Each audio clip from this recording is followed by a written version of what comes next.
Breaking news చూస్తున్నాం. Dance union నుంచి తొలగించారని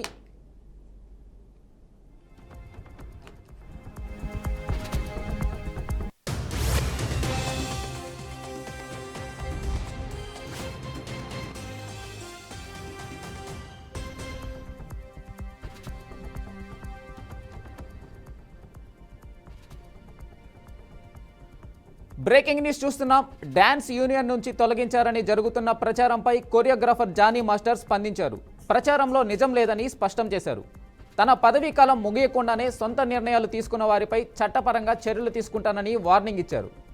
నిర్ధారణ కాని ఆరోపణలను కారణంగా చూపిస్తూ తనను శాశ్వతంగా యూనియన్ నుంచి తొలగించినట్లు మీడియాలో ప్రచారం చేస్తున్నారని ఆవేదన వ్యక్తం చేశారు. వాటిని నమ్మకండి అని రిక్వెస్ట్ చేశారు. తన పదవీ కాలం ఇంకా ఉందని క్లారిటీ ఇచ్చారు.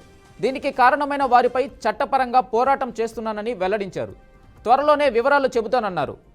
టాలెంట్ ఉన్నవారికి పని ఇవ్వకుండా, పని దొరకకుండా ఎవరు ఆపలేరన్నారు.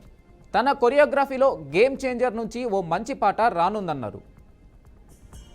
యూనియన్కు తాను ఎప్పుడు రుణపడి ఉంటానని ఆయన అన్నారు. తన వద్ద వర్క్ చేసిన చాలామంది ఇప్పుడు కొరియోగ్రాఫర్లుగా మారి ఇండస్ట్రీలో రాణిస్తున్నారని జానీ మాస్టర్ క్లారిటీ ఇచ్చారు.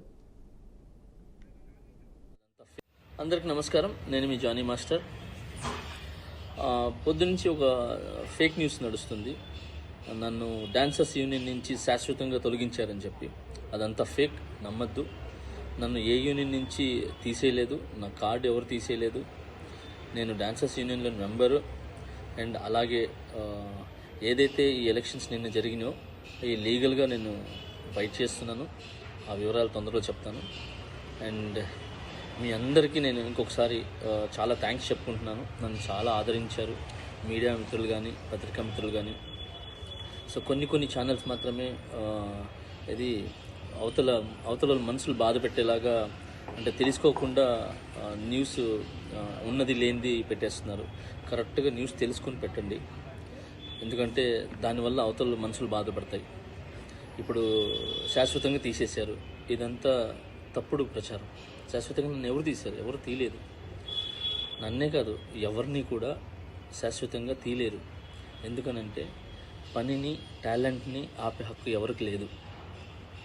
ఎవరు ఎక్కడైనా పని చేసుకోవచ్చు. సో దయచేసి అందరికీ ఇంకొకసారి నమస్కరిస్తూ, నేను మీ జానీ మాస్టర్. తొందరలో మంచి సాంగ్తో వస్తాను. నా రిహార్సల్స్ నడుస్తున్నాయి. నాతో పాటు నా అసిస్టెంట్స్ వర్క్ చేస్తున్నారు, నా డాన్సర్స్ వర్క్ చేస్తున్నారు. సో మా యూనియన్కి, మా ముఖరాజు గారు మాస్టర్ పెట్టిన యూనియన్కి ఎప్పుడు రుణపడి ఉంటాను నేను. సో ఆ యూనియన్లోనే నాకు ఇంత పెద్ద పేరు, గుర్తింపు వచ్చింది.